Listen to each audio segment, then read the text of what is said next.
ஜிலேபி மீன் ஒரு மீன் 1/2 கேஜி வர மாதிரி ஒன்று வாங்கிட்டேங்க. அதுக்கப்புறம் அதில் மசாலாஸ் எல்லாம் எப்பவும் போல் வந்து மீன் வந்து ஃப்ரை பண்ணுறதுக்கு எப்பவும் போல் மசாலாஸ் வந்து ஆட் பண்ணிவிட்டு அதில் எண்ணெய் தண்ணி லைட்டாக ஆட் பண்ணி இந்த மாதிரி மிக்ஸ் பண்ணி மீன் மேலே ஃபுல்லாக வந்து அப்ளை பண்ணி எடுத்தாச்சுங்க. அதை 1/2 hour கழித்து தவாவில் எண்ணெயை ஊற்றிட்டு எண்ணெய் சூடானதும் அந்த அப்ளை பண்ண வச்ச அந்த மீனை எடுத்து ஃபுல்லாக இந்த மாதிரி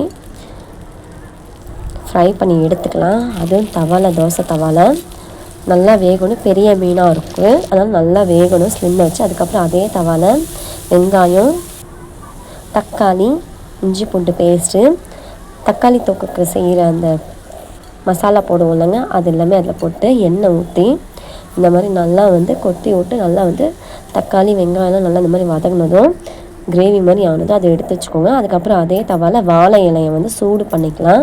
அப்போ தான் வந்து வாழை இலை வந்து மீனை வச்சு உள்ளே கட்டும் போது கட் ஆகாதுங்க. சூடு பண்ணி எடுத்துக்கிட்டோம். அதுக்கப்புறம் அதில் அந்த தக்காளி தொக்கும் மீனும் வந்து ஃபில் பண்ணி எடுத்துக்கோங்க. ஃபில் பண்ணிவிட்டு அதுக்கப்புறம் அதில் லெமன் ஜூஸை வந்து புழிஞ்சு விட்டுக்கலாம். அதுக்கப்புறம் அதை வந்து வாழை இலையை வந்து மடித்து விட்டு கட்டி எடுத்துக்கோங்க.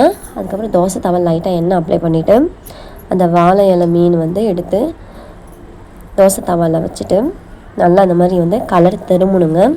கலர் திரும்பினதும் எடுத்து கட் பண்ணி நூலை கட் பண்ணிவிட்டு ஓப்பன் பண்ணி பார்த்தீங்க அப்படின்னா கிரேவி ப்ளஸ் மீன் ஃப்ரை எப்படி இருக்குங்க ஒன்றா சேர்ந்தா அந்த மாதிரி இருந்துச்சுங்க. பார்க்கவே சூப்பராக இருந்துச்சு. எங்கள் ஹஸ்பண்ட் ஊர்லேருந்து வந்தாலே இந்த மாதிரி டிஃப்ரெண்ட்டாக எங்கள் ஹஸ்பண்டுக்கு வந்து செஞ்சு கொடுக்கணும்னு ரொம்ப ஆசை.